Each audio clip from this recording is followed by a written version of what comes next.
Mabugnaw ang asa nga akong ipuyan. Ang silaw sa adlaw daw dilihian. Hello, kumusta mong tanan? Bisaya tutorial.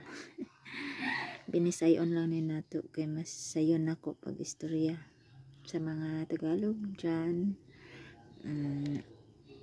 Pasensya na. So karon atong itudlo unsaon pag-delete o pag-remove sa Google account.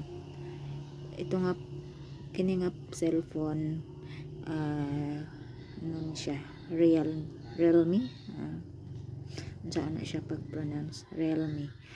So karon nagsugod na ta, dito lang tayo.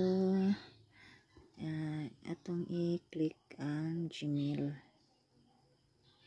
tapos kining tulo ka line ato ning ipinduton nya. Pangitaon nato ang settings.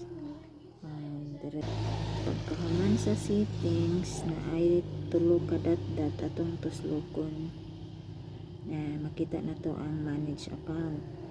So kanang manage account may atong i-click na pod.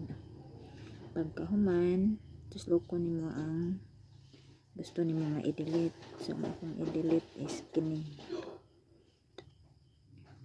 Makita na, remove account. Very simple and easy lang siya. Thank you for watching.